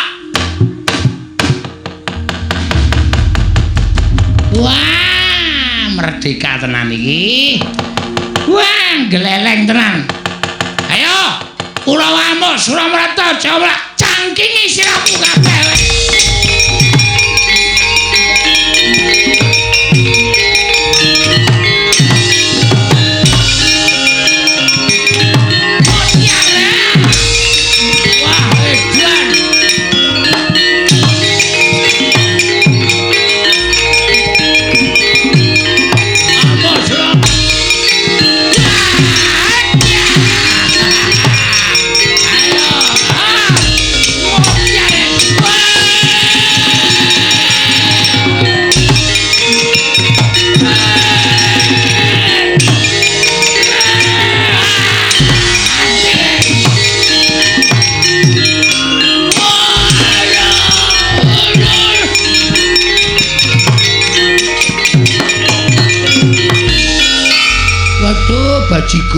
Bajigul. Wah, cilaka iki. Apa ora kowe Durmagati kowe? Tak tancepke lemah. Mati dereng aku Kurawa kok glelenge karepe dhewe. Kowe tak plinteng dasmu lho, Reng. Kok njur aku ditimblas-timblis wae. Wong loro digdaya tenan iki, Kang. Ya, kowe iso ambles bumi, aku iso ngambah ndir Gantara. Ayo, arep ngapa kowe?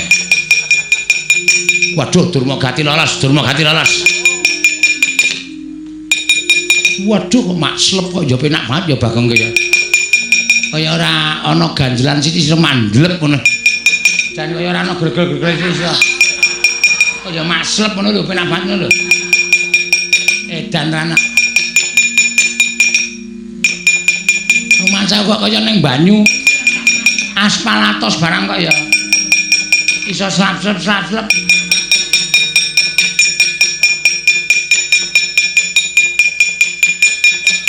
Kurawa bubar ora karo-karuan. Ming mungsuh Panakawan kok sak penake dhewe. Oh, Kurawa nggedabiah kok kian cacah ngrebdo tanpa guna. Ming mungsuh Panakawane kok bubar ora karo-karuan iki arep menang karo sapa to, Le? Aku iki ngumun karo kowe. Kartomarma Surtayu Durmagati mungsuh karo Bagong karo Gareng kok mundur ki. Mongko kadang nata apa ora jeneng mirang-mirangke. Selamat malam. Selamat malam. Sangkune gila karo aku. Paring dikira demit kok jedul saka njron bumi. Meneng wae. Oh ya, legane. Banter nang.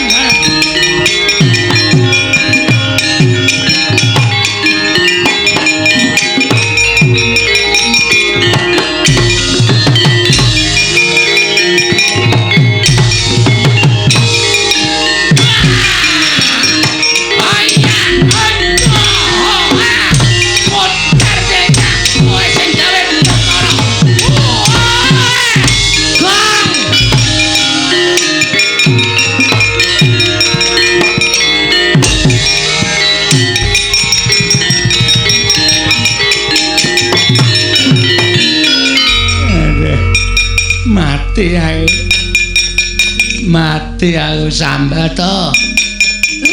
Ayo amuk Suramarata Jayamarata imbang yen padha-padha. Bagong aku njaluk urip. Kurawa jamule. Kurawa ora gawe rusak karang kadempel. Jamule.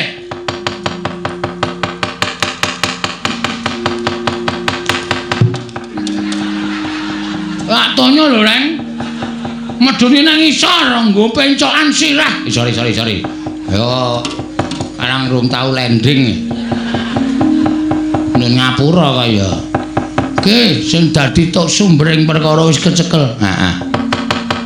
Kapake Rek. Bondo wae. Terus tangane dibondo, sikile dibondo, klikarke ning aspalan. Kowe golek beras sak gegem, aku tak golek pitik sak oke-oke. Beras diwur-wurke ning mripate Sengkuni, pitik diculke ora nata limatane Sengkuni. Aja, urung entuk pitike. Kok geger to ya? Aduh Bagong, aku njaluk ngapura. Mesake kuwi jenenge niksa. Ya nek Sengkuni mati namung picak. Rame dadi tukang pijet to. Ha iya. Sakit to? Ngene wae, golek gerobak loro, terus gulu taleni gerobak kon mlaku ngalor, sikil taleni gerobak kon mlaku ngidul. Engko ora pedhuat petenge. Aja Bagong. Gerobake lagi nggo ngusung damen. Kowe santai wae. Aduh mati aku. Aku tak nggawa Kurawa mulih ning aja mbok siksa. Mulih. Ora mulih ditanono kowe. Iki aku nek wis nesu ngene iki aku gelem ambles bumi, kowe tak pendhem urip-uripane bumi modal lho Sengkuni. Iya aku tak bali.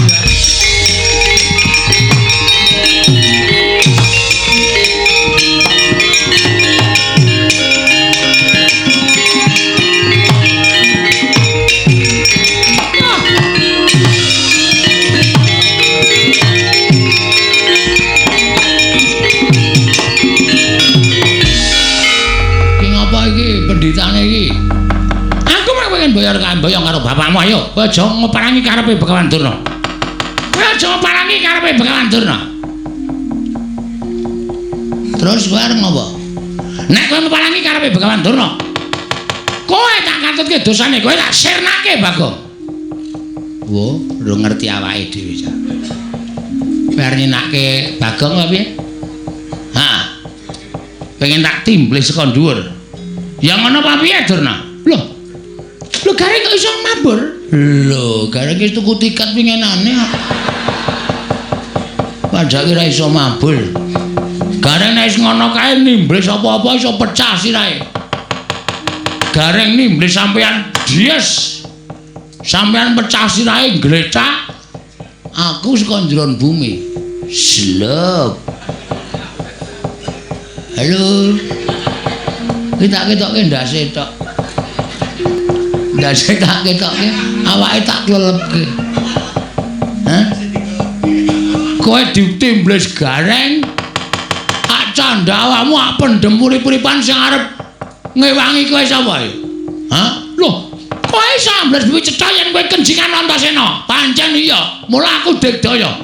Tamano, cundha maneh nganti aku tekaning pati meguru karo kowe. Cundha maneh ora temomo ning awakku, kowe sing tak ajar Begawan Durna.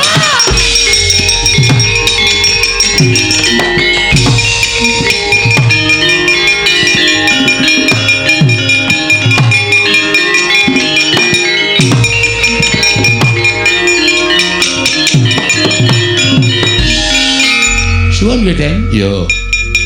Padha-padha. Ning telane gareng balekke. Ajeng iki kula nganu kebaan rondo Kebaan rondo ki rak ya golek nganggo dhuwitmu dhewe ora kok ambles bumi kok nyasaki pekarangane gareng. Balekke, nek ora tok balekke aku moh. Kowe tak pidana. Nggih, nggih, mengentuk sithik kok. Sithik apa ning katok gedabel ngono kok. Karang kula lebokke sak barang e. Gongnon. Kurawa wis mundur. Nggih. Bapakmu kon tekan kene. Terus wigatine apa sing diperintahke bapakmu bakal dilaksanakan dening anak-anak Pandhawa. Oh nggih, Mer. Mer. Setan. Mbok yo sing sopan karo bapakne marmir. Timbali Ndara Antasena. Nendi? Kae nang pelataran kae Andraga Kaca Andratarja sing arep tok jibah, tok wenehi tugas. Ana didhawuhi ngondak aku wong tuwa ora kene do ana koso malah cenguk-cenguk.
Den prayitna semuriris eka balik titiyane gandayane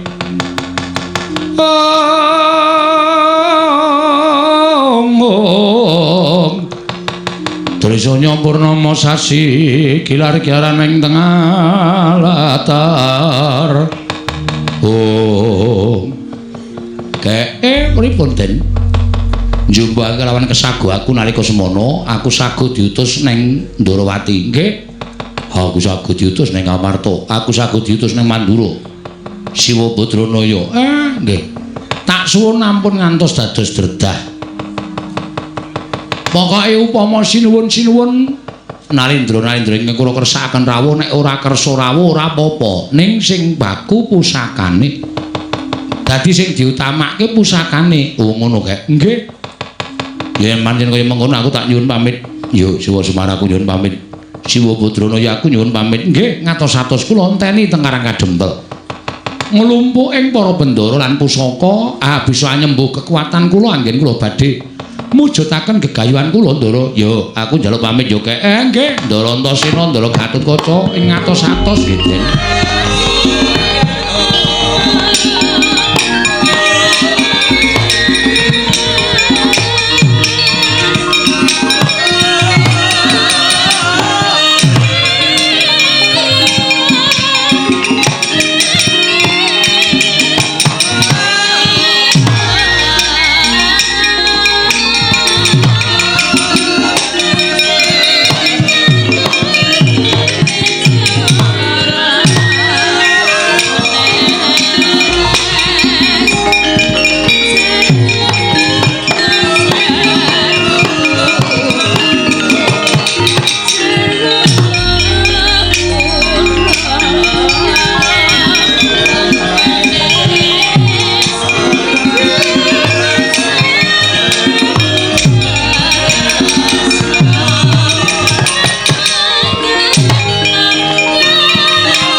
busa oyon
mangu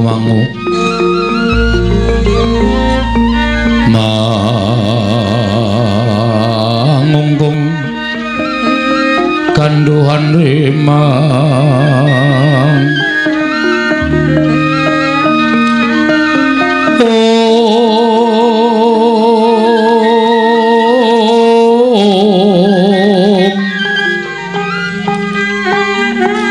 lerleno tanpa kanen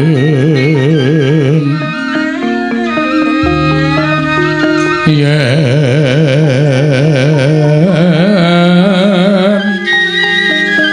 tan tuso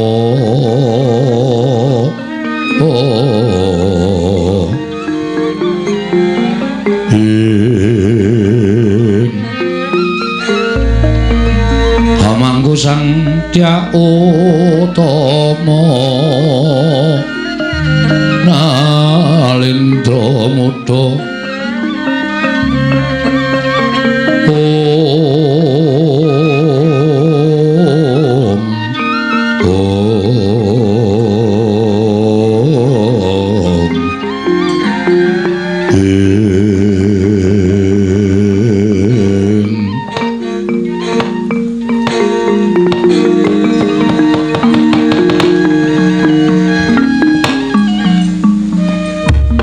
Sukmono Madin luwih kana sasmintaning ingsun jagat wasisaning Bathara ora pangling kaya Atmat Jaku Ndrapsila geni wisanggeni ingkang sowan ning Projing Ndrawati padha kanthi harja nggir sowanira kula Bambang Wisanggeni tansah pinanganing kawidadane ring Sambikala Praptakuwa aku ngaturake sembah bektiku katur ngersaning wa Ndrawati ya tak tampa gawe gedhening atiku ora liwat pangestu ning wakmu tampanana ndak gegem dadiake jimat Antasena Atmat Jaku cah bagus padha kanthi raja sak praptamu pangestune siwa ireng wilujeng ning Sambikala aku ngaturke bektiku katur ya wa ya nggih tak tampa pangestuku tampanana anggere kekalih ingkang paman ngaturaken karaharjan rawuhipun nggih paman Setyaki minangka ing karaharjan sowanku paman bektiku katur ya paman iya kula tampi bektiku katur ya mak cilik iya kula tampi anggir Antasena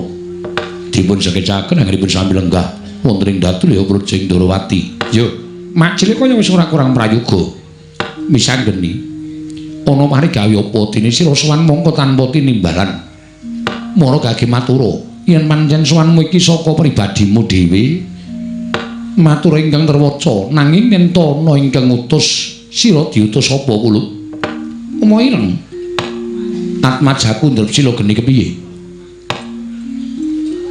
sejatine praptaku ning negara Ndrawati iki ora saka kareping Wisanggeni dhewe nanging pancen aku ana ingkang utus sira kulup diutus dening sapa aku diutus dening Kaki Badranaya ya kakekne Semar wa mugi andadosna ing kawuningan yen to sejatine kakekne Semar mau banget nggone menggalake marang negara Ngamarta ya kuwi negaraning pepundhenku para Pandhawa mulya ento nganti ana wawan sithik wae tumrap negara Ngamarta mesti kakekne Semar mbudidaya supaya mulihake negara Ngamarta kaya wingi uni ya pancen kuwi kewajibaning Kakang Semar Badranaya lah dina samengko cetha banget Kakang Semar dawuh kalawan Wisanggeni kakekne Semar dawuh kelawan aku yen to wektu dina iki negara Ngamarta nedheng taman Pacoban akeh para kawula ingkang padha sinar marang kautaman wekasan jejeking adil padha ditinggal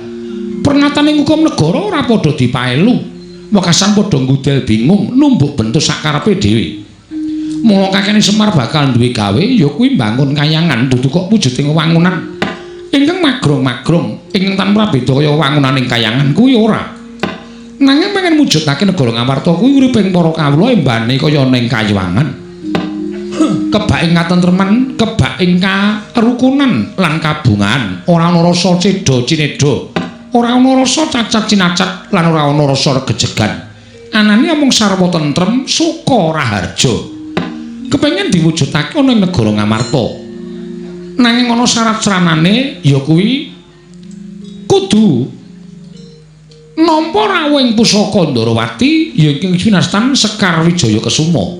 Mulawa gandeng kakek Semar kuwi piyaying wis keladuk yuswa. Mula tumrip sanggeni nyaguhi marang apa kang dadi dawuhing kakekne Semar minangka duta saka Karang Kadempel sowan marang Projeng Ndarawati. Ing wigati aku pengen nyuwun ngambil Sekar Wijaya Kesuma yen perlu Siwa Ndarawati ndak aturi rawuh ning Karang Kadempel. Saperlu ngestreni marang kakekne Semar nggone bakal duwe gawe mau apa upama Siwa Ndarawati ora kersa tedhak dawuhing kakekne Semar cetha lamun yen Siwa Ndarawati ora kersa rawuh ning Karang Kadempel ing kudu rawuh pusaka Ndarawati Sekar Wijaya Kesuma wa ireng ing Ndarawati ing kemejot padoning latinetra kocak ngundarandir idemnya mangolon saka wadanani romberanang kose to lah kok dadi Semar pengen bangun kayangan kuwi apa pancen wis dibeta nganggo naring kang ganep yen perkara Semar nggone bakal bangun negara Ngamarta kuwi pun wa sarujuk pun wa mathuk nanging ora usah nganggo tembung bangun kayangan sabab tan wurung lamun kapireng dening para Jawata Kakang Semar bakal nampa pidana saka para dewa.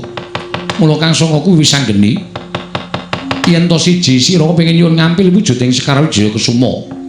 Aku tak takon karo kowe Margake Wangsulana, Sekar Wijaya Kesuma kuwi apa to? Kuwi pusaka kadewatan. Kuwi pusakaning para Jawata ingkang diasta dening awakmu Ndarawati. Mula rasa ben wong diwenangake ngasta dening Sekar Wijaya Kesuma. Apa meneh amung drajating Kakang Semar Badranaya. Mula Kang Sangka kuwi sing gedhe pangapuramu siji Sekar ora bakal tak paringake. Angka loro aku ora bakal prapta ning Karang Kadempel. Merga aku wegah yen to nganti klepetan dedusaning Kakang Semar gone bakal bangun kayangan mau wis sanggeni. Kagatri sanggap irang ulin angkul kirempit kempit. Dosa ngreknaning bawana.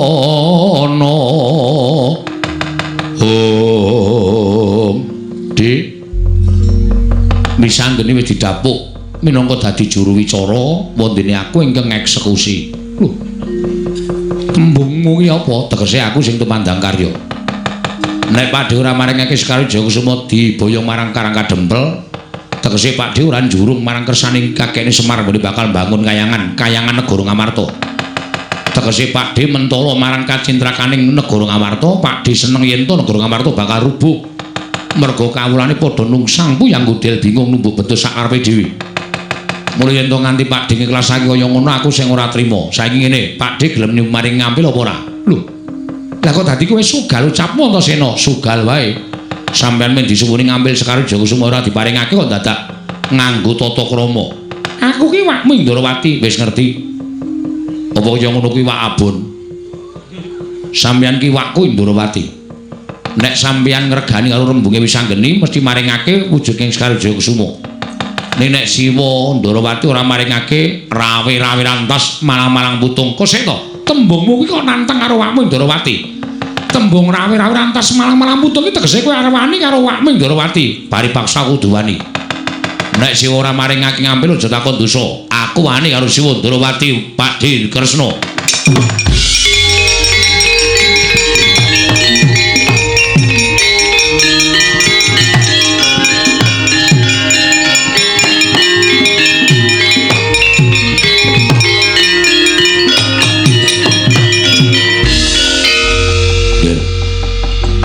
Menawi angger badhe tumindak kados mekaten mangsaipun sanes Kanjeng Prabu Ndarawati. Nanging Setyaki minangka dados senopati Ndarawati ngempun ngaremaken tentrem lan botenipun negari Ndarawati menika wonten pundhakipun senopati Ndarawati ing pamaning Garbaruji. Iya, aku ngerti, Pakdhe. Pancen wis tak jarak. Aku muni ngene mau, aku menjontrot penggalih Pakdhe Garbaruji. Atau mak cilik Garbaruji supaya Pak cilik nesu karo Antasena. Neng kene iki malah dadi jalaran nggonku bakal meksa karo Siwa Ndarawati maringake Sekar Wijaya Kesuma. Saiki kersaning mak cilik piye? Menawi angger sampun boten dipun nemutaken kepariwaksa kula mentala kaliyan panjenengan. Nek pancen mentala pampane ora neng kene mak cilik. Ayo metu Jawa ditaker Antasena karo Sencaki menang endi? Kula aturi medal dawi nggih.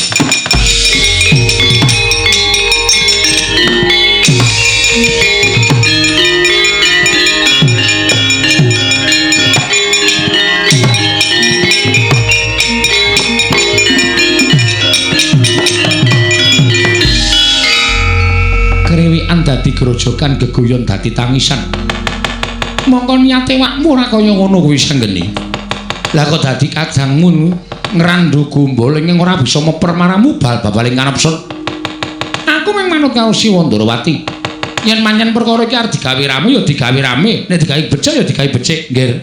Mengko mundhak dipoyoki dening para wong kang ora seneng kelawan Nata Ndarawati. Kakang Antasena ndakno, Sentyaki tak endake. Sekar Wijayakusuma mengko bakal tak pitunge dhisik sanggeni. Iya wae, ngestake dawuh.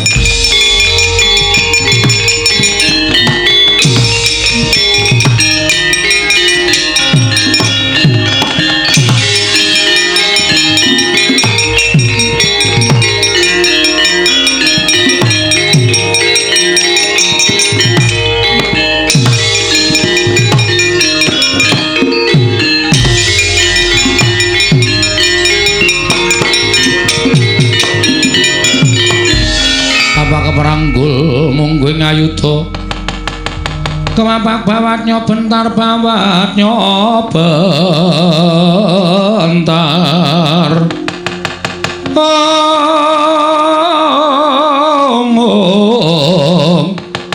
kemapaknya mungguing aloka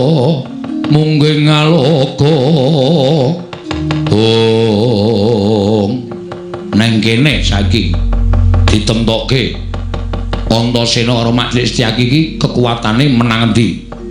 Janjanipun kula melas kalian panjenengan. Aja melas, Majelis, aja melas. Wong isa depan-depan ngene iki aja nurut duwe rasa melas. Mengko dalem tumandang ora lahir batin. Ketokno kasudibianmu aku ya tak ngetoke kasudibianku.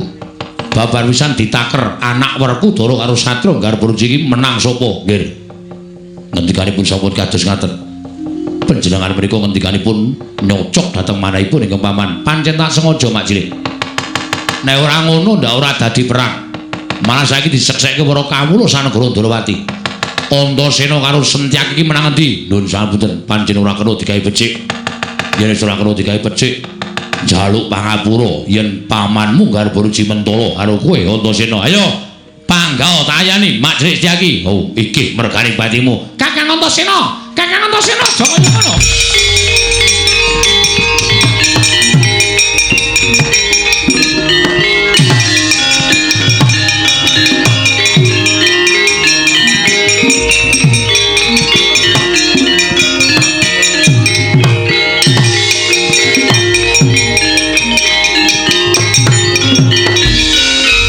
Kakang Antasena sabar.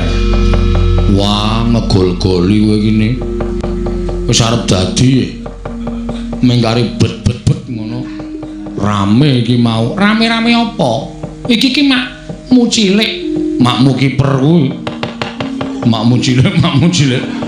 Kowe iki omongane kok kaya bocah enom to. Iki aja nganti tok waneni ndak ora prayoga. Ya mung arep jajal. Ora kena jajal-jajalan. Jajal kok ora tuku. Kuwi lah senengane kowe iki senengane kok. Boleh tak tabuk sisan. Setyaki wonten dawuh. Siramen nganggo tirtaning kesabaran. Nggih. Siramen nganggo tirtaning kesabaran. Nggih, setaken. Aja nganti kesusu mengko ndak ora prayoga. Antasena kuwi anakmu, nanging suwantenipun sampun nyocok dhateng manah kula. Cah enom ora ngerti tata krama karo wong tuwa arepane.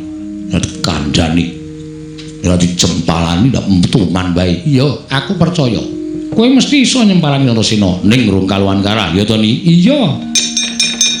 Burung karuan kalah sing dadi nyatane jadiane jajal nek iki kose wis ora padha gelut to aku wegah nek kaya ngene iki Antasena piye Sekar Wijayakusuma tak paringake lah rak ngono ket mau lak malah ora geger to Pak Dik mau nek wis paringake mau malah ora gayeng kaya ngene iki wis to gawanen nang aku mengko uga bakal prapta ning Karang Kadempel.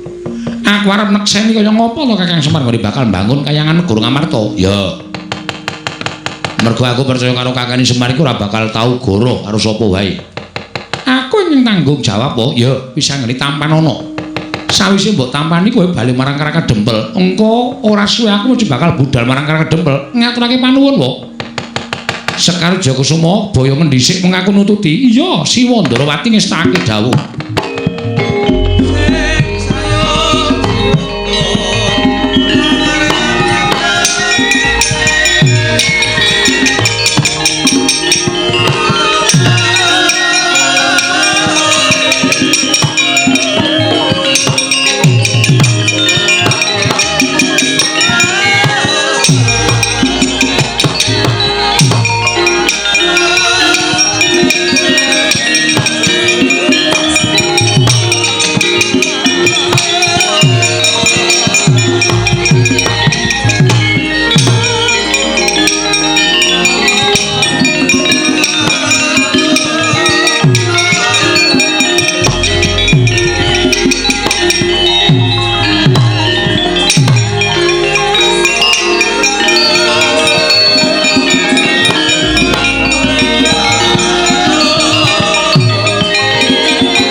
Setyaki tinunun gadanira wirang tumandang Setyanika garwanira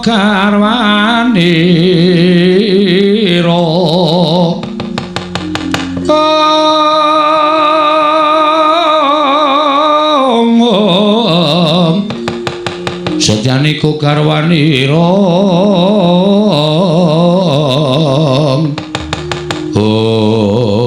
Setyaki wonten timbalan sagedhakan iki ora teka parangake nderek nggih reksana negara Indrawati ya Dimas nggih ngestaken dawuh aku tak mbuktekake kelawan kabar ing tak tampa saka anakku Ndresila Geni Yasi Wisanggeni nggone Kakang Semar kepengin bangun kayiwangan dan tumraping negara Ngamarta nggih ngestaken dawuh paduka Kanjeng Prabu menawi kula mekaten sembah kula ingkang gumiring Jengkar Paduka Setyaki iya aku njaluk pamit titip negara ya Dimas kula ngestaken dawuh sugeng tindak paduka mugi kalising sambi kala prapta wonten negari Ngamarta Setyaki kadangipun Kakang Yayi iya ngaturake panuwun Dimas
Kunggir Abimanyu apa dene Gatotkaca suwantan pati nimbalan ana wigati apa kulup sewu-sewu kalapatanipun ingkang putra tadah Padanawa suwan kula boten saking pikajengan kula piyambak namung dapur dipun utus dening Kakang Semar inggih Siwa Badranaya suwados suwan ngabyantul ngersa paduka Kanjeng Prabu Darma Kusuma mugi dados ning kawuningan wa bilih sak mangke Kyai Semar nedya gadhah damel inggih menika gegayuhan ambangun praja Ngamarta sarana ambangun kayiwangan imapan wonten ing praja Ngamarta boten wujudan papan ingkang endah imbaning kayangan babar pisan boten namung kala wau kinarya sasmita bilih kayiwangan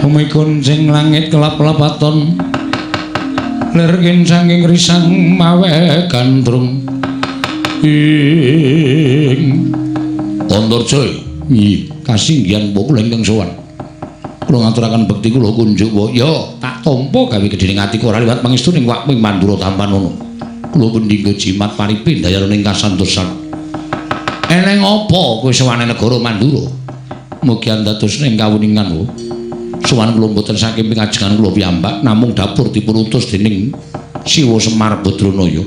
Lho. Kakang Semar utusan lawan anakku Jangkar Bumi dikasihan mengaten. Wigatine. Kakang Semar utawi Siwa Semar Badranaya badhe ambangun kayiwangan wonten negari Ngamarta. Boten ateges ambangun papan ingkang endah namung bangun dhateng gesangipun para kawula. Bangun dhateng lair batosipun para kawula sak negari Ngamarta saengga negari Ngamarta sak mangke saged pulih kados wingi-uni mujudaken praja ingkang ayom ayem tentrem. Nanging kedah syarat-syaranipun wonten kula kunjukaken Paduka Kanjeng Wah ing Mandura. Lho, syarat-syarane apa? Syarat-syaranipun boten sanes kejawi namung Paduka Kanjeng Wah Mandura maring ngampil pusaka ing Mandura. Kiai Nenggala tuwin Kiai Alugara. Sak mangke parenga badhe kula boyong wonten ing Karang Kadempel. Lho, Kiai Nenggala inggih kasinggihan mekaten.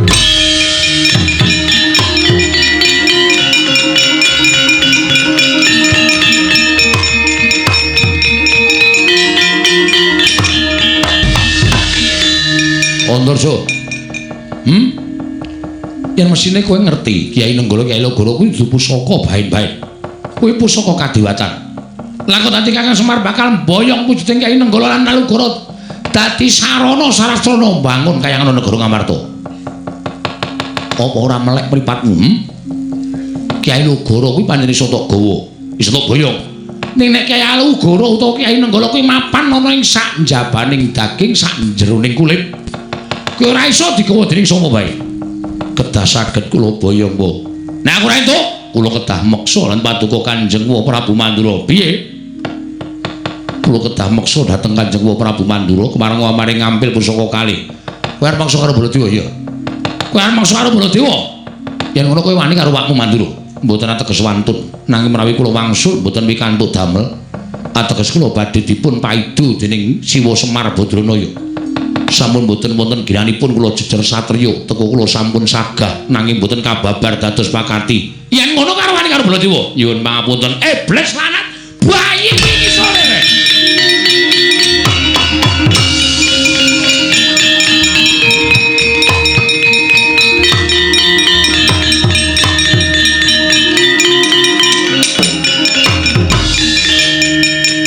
Mbah Prabu kedahipun nenget. Ya, aku tak sarek. Bangane seseke ra jamak-jamak aku tak sarek, Bro. Aku tak sarek. Ngoyak apa, golek apa? Iye, nyo tampan ana Kiai Nenggala.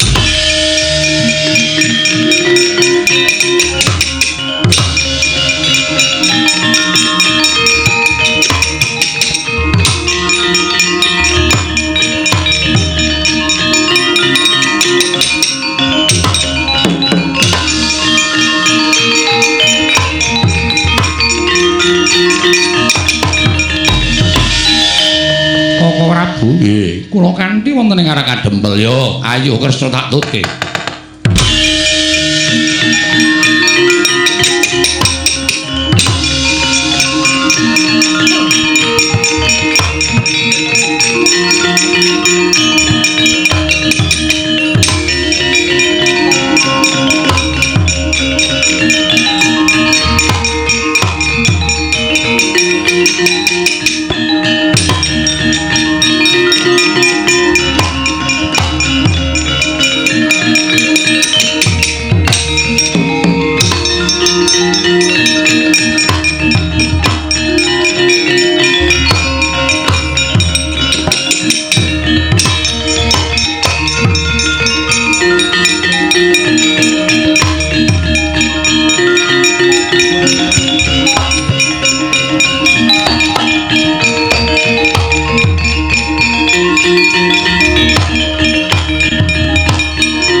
Kaden prayitna samurire seka balik tityani gandayani Trisunya purnama sasi gilar-gilaraning tengah latar. Kakang Semar. Apa niate Kakang Semar pancen wis kaya diaturake dening atmajaku kabeh. Yo, Kakang Semar. Kakang Semar apa pancen kaya mengkono? Den. Napa sing kula lakoni niku mboten kula kok pribadi dhewe sing ngrasake. Mboten kula dhewe sing ngrasake. Ning niki kanggo kabeh, kanggo bebrayat, utamane bebrayat negara Ngamarta. Kula nyawang negari kula, lah kok wis ora kaya mbiyen. Katone wis ora tentrem, katone wis mboten jenjem. Kawulane padha nggugu karepe dhewe, sithik-sithik gegeran. Ana perkara sithik digawe rame, ana perkara sing sepele digawe ora tentrem kahanane. Kahanan sing kaya ngoten kula niku ngrasakake. Nek kawula Ngamarta wis koncatan rasa kamanungsan, mula kudu dibalekake. Negari Ngamarta niku dados negari songsong agunging para kawula.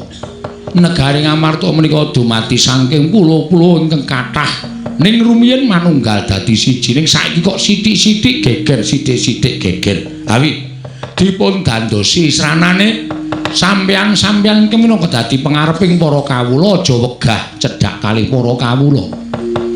Aja rumangsa sampeyan ora duwe tanggung jawab nyaketi batining para kawula. Kawula niki mboten butuh diparingi duit, kawula niku ora butuh diparingi brana picis. Ning kawula niku butuh dicaketi rasane, dicaketi atine. Dikaruhke mawon wis senenge ora jamak-jamak. Anane kanan kaya ngeten niku merga kawula ora nate dicaketi karo pengarepe. Mila awi sing empun nggih empun nanging sakniki awi didandani alon-alon dibangun supaya Ngamarta embanipun kados wonten ing kayiwangan. Gesanging para kawula kebaing katentreman, kebaing karukunan. Sami-sami ngraosi bilih gesang wonten negari Ngamarta kedah junjung dhateng negari Ngamarta. Ngrumaosi jejer putra bumi kudu ngreksa marang praja Ngamarta. Kakang Semar iya. Lah banjur pusaka iki gunane apa? Niki jane rak minggu srana sampeyan lido tekan Karang Kadempel. Nek mboten kula jaluk pusakane ngeten iki, sampeyan ora bakal tekan Karang Kadempel. Monggo kula niku abdi lho. Kula niku abdi. Ora ketang pisan pindho ya sok ditileki. Ora ming dinengke mawon. Nek kula ditileki tok-tok Semar kowe waras apa ora? Kula niki le sowan ya mempenge ra jamak-jamak. Pendak-pendak kula caos bulu bekti glondong pengareng-areng dhateng punden Pandhawa ya seneng kula mboten jamak-jamak merga pendak-pendak kula dikaroke. Ning kula ya ora tau ditileki, ora tau dikaroke, mula kula gawe srana kaya ngeten niki. Ning napa sing kula ucapke bakal mbangun kayangan niku nek mboten dibantu kalih punden-punden kula sedayanipun lancur-lancur Pandhawa mboten ajeng isa nglakon. Ndara Puntadewa, Ndara Werkudara, Ndara Janaka, Ndara Kembar, Ndara Kresna minangka dados pujangganing para Pandhawa ngemutaken para putra-putra lancur Pandhawa ya ampun ado-ado kalih para kawula. Dicaketi atine para kawula, dicedhaki. Mangke nek sampeyan cedhak kalih para kawula niku ora usah mangkongkon, ora usah mangumumke, ora usah ora usah mangratake dening para kawula sedaya pun ngrumaosi dejer minangka kawula Ngamarta sami sengkut gumregut mbangun praja. Sami witados kalian pangarepipun, sami pitados kalian pendhuwuripun. Mergi sing dhuwur ya nggatek karo para kawula. Nek kawula digatekke karo sing dhuwur, kawulane mesti nggatek karo sing dhuwur. Ing mekaten mujudaken praja ingkang gemah ripah lojinawi kerta tata turaharja ayem slaminipun Ndara.